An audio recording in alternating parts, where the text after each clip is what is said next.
Hey team, and welcome to another video in our Astrological Magical Elections video series. Today we're going to talk about magical electional opportunities around the world from our Libra Full Moon on April 16th. I keep wanting to call it October 16th until April 30th. For some reason, it's just like that first vowel sound of April and October feel very similar to me, so I keep mixing them up in my head. Today I'm joined by Bubbles, who does not want to look at the camera. Bubbles. Today I'm joined by Bubbles, who not too long ago spilled my drink all over my planner. So I do not know what day anything. I don't know anything. I don't know what my schedule is like because it's drenched in tea. So justice for that. Justice for my schedule. But one thing I do know is that I'm here to chat with you all and introduce. Hi Bubbles. Now you want to be involved. But one thing I do know is that I'm here to chat with you all about elections and some magical opportunities that we have coming for us. And we do actually have a good number of elections coming up, which is a little bit surprising considering that we are in a waning moon period. And generally waning moon periods are a little bit harder to find decent elections for, since we primarily focus on lunar mansions here, and lunar mansions require a little bit more specificity when it comes to the moon phase that we're working with at the time. But this time we've got a couple of good ones and some other non-lunar mansion talismans to talk about. But we're going to go ahead and get started talking about the Australian continent and its election opportunities, since it has the fewest. There are only a couple there, before moving on to Western Europe and North Africa and North America, which have a few more to talk about there. Yeah. But our first election opportunity is going to be for the Australian continent is going to be on April 22nd at around 10:30 at night. This chart here is set for 2226. And this is going to be an opportunity for a 23rd Lunar Mansion talisman. Now the 23rd Lunar Mansion is, it's called the Luck of the Swallower. And because of that, it has a very strong like swallowing, devouring, eating kind of connections or kind of connotations or powers to it. It's a very waning moon period, a very waning moon kind of talisman because of this. The waning moon is all about diminishing, and one way to diminish something is to eat it, I guess we could say. So one of the ways that the 23rd Lunar Mansion can be helpful in a more constructively diminishing way is through, it has a healing modality, predominantly through the reduction in illness or pain. So if you're somebody who struggles with like a chronic illness or like chronic pain, then the 23rd Lunar Mansion can be really helpful to help to work with that, to help kind of lessen it, to help mitigate it, to make it less of a debilitating factor in your life, because the 23rd Lunar Mansion has a lot of like eating imagery associated with it because of its name, the Luck of the Swallower. It can be especially helpful if you have some sort of chronic disease or illness or pain that is connected to like any part of the digestive process. So this can be, mouth, teeth, gums, throat, stomach, intestines, bowels, anything like that. Then the 23rd Lunar Mansion can be especially helpful for. But even if you don't have those specific issues, the 23rd Lunar Mansion can generally help to alleviate some pain in any area of the body. From a non-healing perspective, excuse me, ma'am. From a non-healing perspective, she bit me. She tried to Luck of the Swallower me. She tried to 23rd Lunar Mansion me. From a non-healing perspective, the 23rd Lunar Mansion is also very useful for separation. So any sort of like constructive application for separation, the 23rd Lunar Mansion has your back on. Whether that's separating yourself from like a bad habit, especially like smoking or drinking. Here we have like that eating, that mouth symbol, or that mouth presence again. Mouth presence. But it can also be used to help separate you from difficult things, situations, or people, whether that's like a difficult job environment you want freedom from, a person that you no longer want in your life anymore, or like a living situation you no longer want to be a part of. All of these things the 23rd Lunar Mansion can help you separate from. Just know that it's sort of like specifically indicated for some of like more mouth kind of things, mouth and digestion kind of things because of its name and nature. Taking a look at our election here, we have the moon placed in the 23rd Lunar Mansion, and she's on the ascendant here, and she's applying this really nice sextile to Jupiter and Pisces. This can be really great because Jupiter is a strong benefic planet. It can be really great for that healing, for healing applications, because Jupiter is a benefic. Jupiter wants to heal and help people recuperate. So that application can be really useful. It can help to make the sting of a separation less of a problem, or less of like an obvious hurdle to overcome. So it can make, like, for an example, if you were going to use the 23rd lunar mansion to help you quit like smoking or drinking, then having an application to Jupiter can make the withdrawal a lot easier to manage. And this is kind of one of those like pros cons kind of situations. Benefics tend to make the separation a little bit easier but tend to draw it out, whereas malefics make the separation a little bit more difficult but tend to end it quicker. So it just sort of is like what you kind of personally want to go through, and how you kind of want to handle that separation. Either one is fine. It really just comes down to like your situation. Our second and final electional chart for Australia, sorry guys, is going to take place on April 25th at around 8 in the morning. This chart is set for, 7:51 in the morning. And this is going to be an opportunity for a Deneb Al-Gidi fixed star talisman. And I'm a little jealous about this one, honestly, because for a long time I've been trying to find a good opportunity for a Deneb Al-Gidi talisman with the moon and Saturn on the star. Since the star's the nature of Saturn, it seems like a really wasted opportunity to not be able to get. And I just can't get one to work in my location. So obviously, there would be an election that looks very similar to what I would want an election to look like on the other side of the world. Thanks so much. That's really awesome. So Deneb Al-Gidi is basically a more financially motivated star. It is a star that is more helpful when it comes to maneuvering financial concerns, whether that is primarily within like savings and investment is a really good way to think about it. It is also very helpful for the acquisition of real estate and for assistance in any sort of litigation that anybody may be involved in. So why would you want a Deneb Al-Gidi talisman? You would want a Deneb Al-Gidi talisman if you're interested in building up a savings or some sort of investment portfolio to help kind of gradually build money over time. That's kind of the basic idea. Deneb Al-Gidi is also very helpful not only for the acquisition of property and its increasing value, but also to help protect a building or a home from damages or from, just like slowing down the hands of time. And kind of keeping problems more like aging problems, I guess, of a building to be less of an issue. So all in all, Deneb Al-Gidi is very useful for kind of like future wealth building kind of thing, since primarily one of the main ways to build wealth currently is property and investment. That's basically how you're going to do it. And so Deneb Al-Gidi is very in tune with these kinds of things. Additionally, it also has the useful ability to assist one in various like litigations or lawsuits. So if you're going through currently a legal struggle, Deneb Al-Gidi is a very helpful ally to get on your side to make sure things kind of work out the way that you need them to work out. Taking a look at our election chart here, we have Deneb Al-Gidi conjoined the midheaven. It's at 23 degrees of Aquarius, with the moon applying the conjunction to the star and also the conjunction to Saturn. Deneb Al-Gidi is a star that is of the nature of Mercury and Saturn, so having this conjunction here is actually very helpful. While generally we tend to avoid conjunctions with Saturn outside of Saturn-specific contexts, in which this is because Deneb Al-Gidi shares the nature there. The ruler of the first house is Venus, also in Pisces, conjoined Jupiter here on the cusp of the 11th house. Excuse me. And overall, Venus is doing very well. She's not afflicted. She's far enough away from Mars to not have to worry about Mars. She's far enough away from Saturn to not have to worry about Saturn. The ascendant is unafflicted. I wouldn't worry very much about the node here. I don't think it's a big deal. And overall, everything else just looks really solid. So another really great opportunity. And the Deneb Al-Gidi election that I wish I had. So that was all that we had for the Australian continent, and now we're going to move into talking about the electional opportunities that are more specific to North America.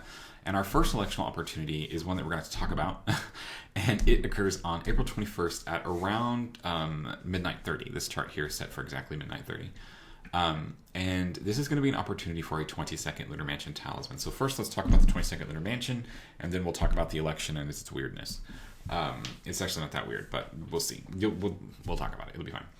So the 22nd Lunar Mansion, keep in mind that we are in a waning moon phase. So the 22nd Lunar Mansion is one that is primarily about escape, about leaving something behind, or about, getting something away from you.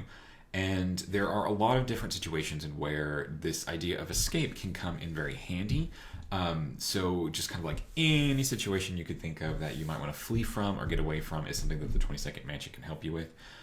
It's primarily associated with with freedom, with escape from basically like escape from captivity. And there are a lot of things you're going to be stuck in that the 22nd Lunar Mansion can help you out of. whether that's a freedom from pain, freedom from illness, freedom from toxic environments, freedom from stress, freedom from people, freedom from anything, freedom from this, that, or the other thing. The 22nd Lunar Mansion can be really helpful for kind of like getting you out of the shackles that bind you in whatever kind of context that might happen in. So a super helpful talisman to have all the time. In our election here, we have a lot going on that'll be worth talking about. So the 22nd Lunar Mansion starts at 0 degrees Capricorn, 0 degrees Capricorn in 0 minutes. So in our election here, we have the moon, barely like in the first degree of Capricorn, trying to move over into the second.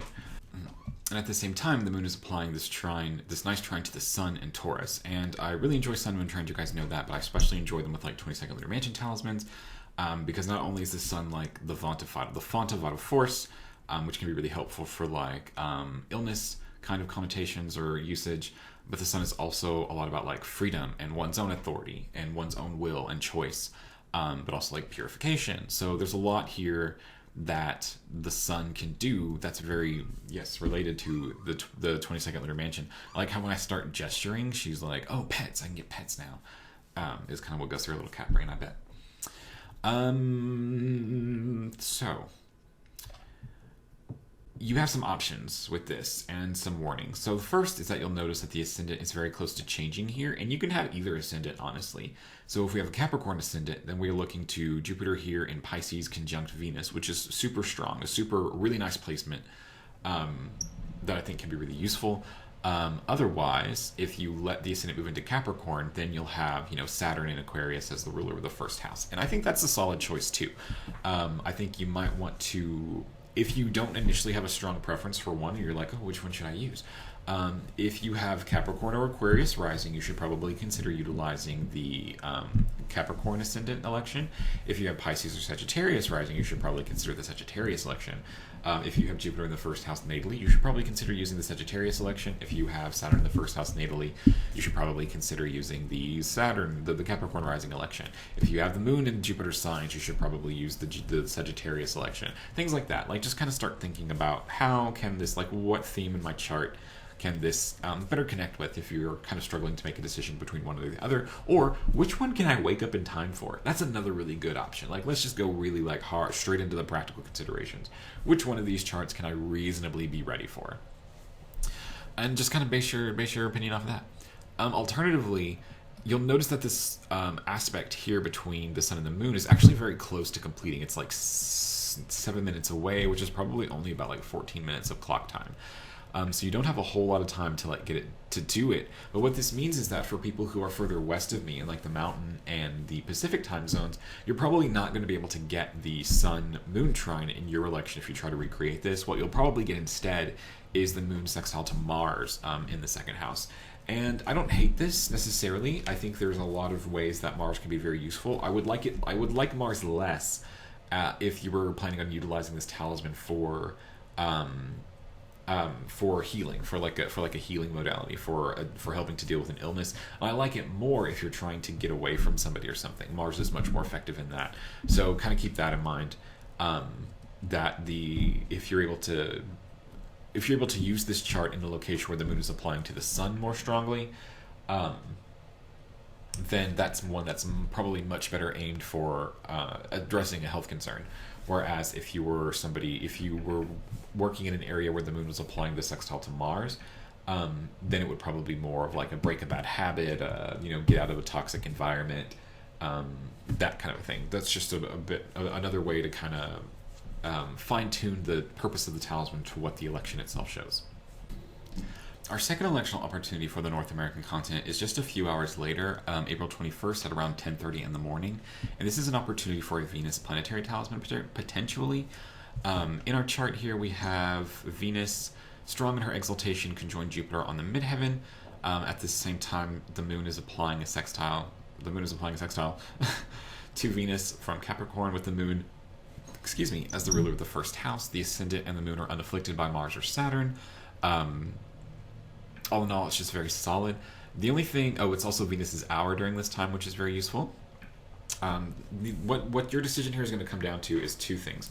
One, how do you feel about the moon being in Capricorn? Personally, I don't super mind it. I would be more concerned about the moon being in Capricorn if it was like a moon talisman or a Jupiter talisman, since Jupiter and the moon don't particularly like to be in Capricorn. So if you want to extrapolate that further, and if you just generally don't enjoy talismans with the moon in Capricorn, I can understand that. I don't think it's a big deal in this situation. The second is, how much are you willing to... at what point do you consider this to be void? Is another consideration. Right now in this chart, they're about 11 degrees apart. As you go westward from me in the Mountain and Pacific time zones, this gap will be smaller, to where it probably won't be as much of a concern. But 11 degrees is where we start to get a little wide, right? So something to consider with that. And like I said before, one of the main ways that far distances between moon aspects manifests is a slowness to see meaningful results from the talisman. So keep that in mind moving forward with it. It's an option. I think it's the only really great option that kind of fits all the bills, aside from a very kind of location specific election opportunity that occurred last time.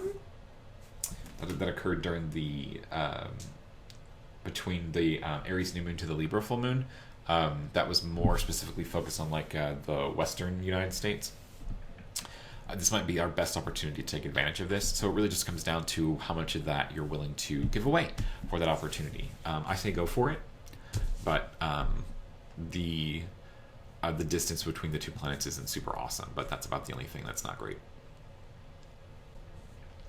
Our third electional opportunity for the North American continent is going to take just a few hours later, and it's going to be on April 22nd at about 1:30 in the morning. This chart is set for 1:23, and this is going to be an opportunity for the 23rd Lunar Mansion talisman. The 23rd Lunar Mansion is a talisman that is very much focused on separating, swallowing, and devouring things. It can be utilized in health-specific applications to help people deal with and manage chronic illnesses and chronic pain, helping to mitigate those pains or symptoms associated with it. Outside of health-specific contexts, the 23rd Lunar Mansion can also be very helpful for separations, for breaking apart, particularly from separating one from bad habits or bad situations or environments or things like that. Very helpful just to kind of like sacrifice things that you no longer want in your life to where they don't come back and bother you. The 23rd Lunar Mansion is very helpful for. If you're thinking about utilizing this mansion in a healing context, just know that it does very, very well in healing applications that have to deal with like the mouth and teeth and the digestive system, because it's a very like swallowing and eating kind of oriented talisman. So taking a look at this election, we've got the moon placed in the 23rd Lunar Mansion on the ascendant, and at this time she's applying this really nice sextile to Venus in Pisces. And this is one of those situations with like, there's a benefic planet. The benefic planet can be very useful for like the more healing application, since the benefic planets want to help fortify the body and restore health. And it can be utilized for like a habit breaking or like any of the other kind of 23rd Lunar Mansion applications for separations, getting out of a situation, or leaving something behind. It can be useful for that, but it can draw out that process and make it a little bit like more difficult to kind of finally shake off, while sort of helping the process be less painful, all in all. So definitely something to take into consideration while working with this talisman. This could actually be one way to think about this talisman, I think, would be as a partner to the 22nd Lunar Mansion talisman. So the 22nd Lunar Mansion election had either the moon sextile the sun, or the moon trine the sun, or depending on your location, the moon sextile Mars. So we said then that the 22nd Lunar Mansion with the moon trine the sun was probably better for the healing application of the 22nd Lunar Mansion, while the Mars sextile is probably better for like the escape, the freedom, the leaving something behind, the separating oneself from something application. You could see it a lot this way too, where the application to Venus in the 23rd Lunar Mansion is probably better again for the health, for the healing applications for it, the mitigation of pain, than it would be for the separating. So if you are in the Mountain and Pacific time zones, then you can use your 22nd Lunar Mansion talisman to get out of a bad jam, and your 23rd Lunar Mansion talisman to address a health concern. So, there you go. You solved it. If you were unable to get the Sun Trine for the 22nd Lunar Mansion talisman, but really wanted something to help with address some kind of health condition, then the 23rd Lunar Mansion the next day is actually very helpful for that with the application to Venus. So you don't miss out on anything, and you can get like a much more fine-tuned election to help you with a specific problem. So I was going to share this election, and I guess I might as well kind of talk about it, because it had something that I didn't really realize at first. But this other election that I was going to share with you guys, which I guess I am still sharing with you guys, but not necessarily endorsing, is on April 24th at around 3:15 in the morning, there was going to be an opportunity for a Saturn planetary talisman. It's Saturn's day, since it's before sunrise on a Sunday.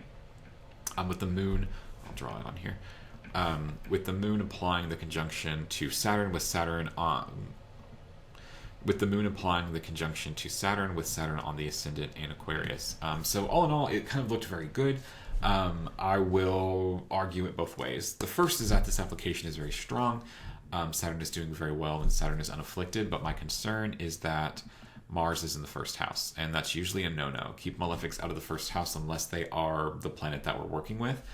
So like Saturn can be in the first house in this chart because it's a Saturn talisman. Mars should not be in the first house. So my initial thought is never mind. We shouldn't do this one. We don't want Mars's influence to be centered on the person that the talisman is for. That never usually ends well. You could probably argue that this is mitigated somewhat by Venus's placement in the first house also, as sort of like a balance to Mars's power here. Whereas Jupiter, I would say, was conjunct the second house cusp, so more in the second house. So I guess this is my offering. Like, I saw this chart initially and I said, oh, cool, another Saturn election. But then as I got it together here to present, I realized Mars was in the first house. I don't usually like to work with additional malefics in the first house. Usually never ends well. But if you liked the selection, if you felt like you needed to grab one, then I guess you could argue that Venus's presence in the first house mitigates Mars's presence in the first house, which is probably true. So if that's what you want to experiment with and, participate in, here you go. There it is. It did not escape my notice that Bubbles jumped up here while I was talking about that Saturn election. Cats are Saturn. So that might have been an endorsement. Bubbles. Composed next to my Michael Myers cup. This is Halloween. It's not Halloween. It's April. Oh, but isn't that funny? Because I was like, I keep saying October instead of April and not have Halloween cut. So, what's the word? Not synecdoche.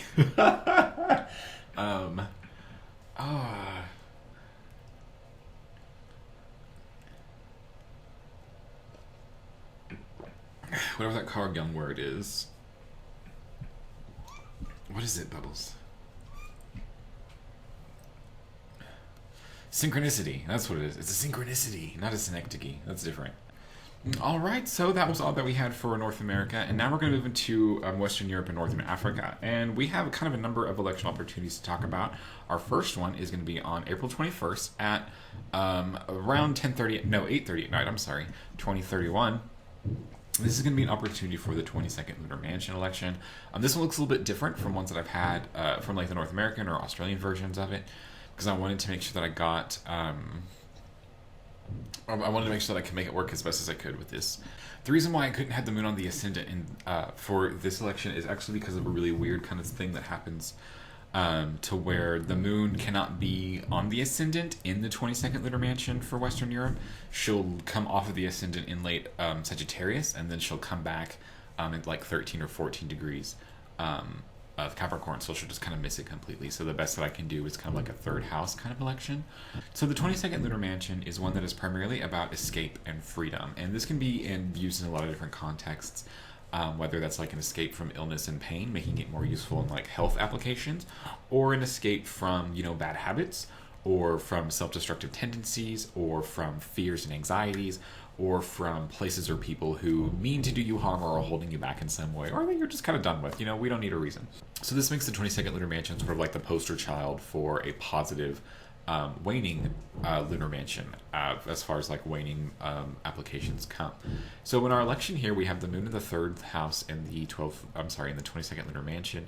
And at this time, she is applying this sextile to Venus in the 5th house, which I think is really great. At the same time, we have Venus here as the ruler of the 1st house, and she's conjoined Jupiter, and everything's just merry and lovely and bright. The only thing though is that there's kind of a wide separation between the two. They're about 9 degrees, which is about where we kind of start getting into like the "is this too wide" kind of conversation to happen. Because this election takes place with the ascendant so close to a sign change, you could actually do either.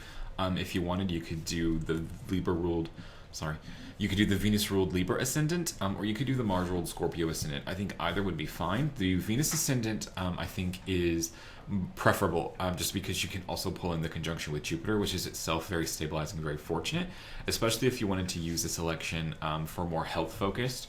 Not that it couldn't also be used to kind of break a bad habit. Benefics absolutely can do that. It just can take a long time. It can take longer than you kind of expected it to, but the whole process can be much easier because of that. Whereas the malefics are more like the quitting cold turkey and all of the kind of struggle that implies as well. The second electional opportunity for Western Europe and North Africa is going to be on April 22nd at around 2:49 in the morning, and this is going to be an opportunity for a Vega fixed star talisman.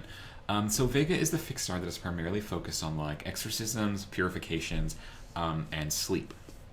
So why you want Vega? You would want Vega if you are somebody who is involved in occult practices, because Vega is very useful for warding off negative energy, for dealing with negative energy once it comes to you, and for severing malefic attachments. It's also very helpful for people who struggle with sleep disorders, especially like sleep paralysis and nightmares. But can go to all kinds of sleep disorders as well, not just those, but it is kind of like specifically for those as well. So Vega's a really cool talisman. I use it a lot as a tool for like purifications and cleansings. Super awesome. I recommend it all the time. And Western Europe and North Africa actually get an opportunity to do that, and can be a very useful spiritually protective talisman to have on hand if you ever need it, and you never know when you might need it. In our election here, we have the moon applying to, we have Vega on the ascendant, with the moon applying to the conjunction of the star. And at the same time, the moon is applying the sextile to Venus, and Vega is a star that is of the nature of Venus and Mercury. So we would really be wanting either one of those to happen here. At the same time, the ruler of the 1st house is Saturn, who's placed here in Aquarius in the 1st house, far enough away from Mars to not worry about. Mars is conjoined the cusp of the 2nd house, pulling it more firmly into the 2nd house's sphere of influence, so we don't really worry about it in this context right now. And all in all, the election just looks really solid. I think it's a good election. I think Vega is a really good really good star to have. It's a really great star to build up a relationship with, and absolutely recommend it if this election is at all available for you in your area. And if you don't mind being up at 3 in the morning, do it. Hey! I traded out, by the way. I traded out co-hosts for Lee, who has not ruined a schedule book, actually. I think he ruined a Dorotheus book. I think he did it. I don't remember who. Did you ruin my Dorotheus book? He's not answering. He says he pleads the 5th. He knows his rights. So our next electional opportunity for Western Europe and North Africa is actually going to be just about 8 hours later. And this is going to be an opportunity for a Venus planetary talisman in a chart that looks very, very similar to the opportunity for North America, but with the Moon-Venus contact much closer. Here in our chart, you can see that we've got Venus on the midheaven in Pisces here, and at the same time we have the Moon applying to the sextile of Venus during the Venus's day. This happens on a Friday. The Moon rules the 1st house, so we only have to look to the Moon. The Ascendant and the Moon are unafflicted by Mars or Saturn, and all in all it looks really good. So really the only thing kind of holding you back here would be how you feel about the Moon being in Capricorn. I don't think it's such a big deal, especially if we're not doing Moon or Jupiter talismans. I think the Moon in Capricorn is just fine. But I know people like to avoid the signs where the Moon experiences a major form of essential debility, so I totally understand if that is you. All in all, I think it's fine, and I definitely recommend it if you've been in the market for a Venus and Pisces talisman and you're lucky enough to get the connection this close. Our next electional opportunity for Western Europe and North Africa is going to be on April 22nd at around 10:30 at night, and this is going to be an opportunity for the 23rd Lunar Mansion. The 23rd Lunar Mansion is one that is primarily associated with devouring, swallowing, separating, and diminishing. It does have health applications in that it can be used to help minimize the effects of chronic illness and disease and pain. So keep that in mind if you want to work through that, especially if it is disease, illness, or pain that focuses on any area of like the digestive system. So like mouth, teeth, throat, intestines, stomach, things like that, even bowels. Since that is really more within the kind of symbolism of the 23rd mansion, it is called the luck of the swallower after all, so it's very focused on swallowing and eating. It can also be very useful for separation in general, like breaking bad habits, getting people or things away from you that you no longer want to be associated with, and things like that. So keep that in mind as well. And this was another situation where I wasn't super happy with the moon on the ascendant or the moon on the midheaven, so I had to put her in the third house, which is fine. The third house is definitely a house that the moon can operate well within, since it is the house of her joy. It's just not the one that we typically like to shoot for in a lot of cases. So it's sort of like a less ideal house, even though we can still work with it. And that's exactly what we're doing here. In our election, we have the moon in the 23rd Lunar Mansion. And at this time, she is applying the sextile to Jupiter here, which can be very helpful, especially if you wanted to go to the 23rd Lunar Mansion for help in pain management or in help avoiding or addressing an illness concern. If it's a health concern, Jupiter can be very helpful with. The benefic powers of Jupiter will definitely stabilize and support the body and health, but it will probably be less effective when it comes to the breaking bad habits or the separating aspect of it, just because Jupiter generally likes to kind of hold things together. But it can be useful for separating from a situation if you want to make that separation itself much easier, but it will probably draw it out. Benefic planets tend to be like the slow fade away kind of a thing, whereas malefic planets are very much like cut and burn, we're out of here, flip the table as you leave kind of a method. So it definitely just depends on what you're more comfortable with, what your situation calls for. Either using a malefic or a benefic planet has its advantages and its disadvantages. But when it comes to health applications, the benefics are always going to be more advantageous in that area. So you'll notice that the ascendant here is in late Libra. And this points to Venus here as the ruler of the first house, and she's here in Pisces in the 5th conjunct Jupiter, which is actually a very good placement for her, and I really like this kind of protected, doing very well kind of Venus. If you would prefer, you can, or if you can't make this time, you could actually have the ascendant slip into Scorpio and have the Mars ruled ascendant, which would be fine. You would just lose a lot of that like additional Jupiter protection, the additional signification with Venus as the ruler of the first house conjoined Jupiter there. So that would be your trade-off. So our final election, both for the video and for Western Europe and North Africa, is going to take place on April 27th at around 11:11 in the morning. And this is going to be an opportunity for a Jupiter planetary talisman, which is in a really neat spot. I figured that somewhere in the world we'll probably have this configuration in like just the right place to be able to make a really good talisman for it. And yeah, I was right. Western Europe, North Africa, you're the people that are going to have it. In our election here, we have this Moon, Jupiter, Venus conjunction on the midheaven, with the Moon as the ruler of the first house, and it actually takes place during Jupiter's hour, which is pretty much the big hang-up for most everywhere else in the world, who either won't get this conjunction very good on an angle, or won't get it during like a Jupiter time frame, which makes it way less effective. So, like, congratulations, Western Europe. I guess you guys win the lottery this time. And yeah, I'm just kind of jealous. I need somebody to make me this talisman, please. So knock yourself out, guys. If you've been waiting for like a Jupiter and Pisces opportunity, it looks like you've waited for the right moment and it's just been in like the right place to do it. So definitely take advantage of this benefic conjunction with the venerated moon if you are at all available. Call into work. So I can't come in. Moon, Jupiter conjunction. Can't talk. Bye. Do whatever you got to do to be available for this talisman, because it's a really great setup. And you're very lucky to be able to experience it and take part in it. But all right, everybody, thank you so much for sticking around and watching this video. I hope that you have some nice electional opportunities in your date book now for this time period to take advantage of, whether that's a 22nd or 23rd Lunar Mansion to help deal with chronic pain and illness, or to escape some situation, or any of the fixed stars or planetary talismans that we've talked about during this time. Definitely get your stuff together and make sure that you have it. Thank you guys so much for watching. A special thank you to all my patrons. And if you're interested in supporting the series or taking advantage of any of the other special bonuses that I offer, please consider signing up to the Patreon. And Lee, Bubbles, and I, and whoever else happens to venture in here, will see you guys on the Taurus New Moon.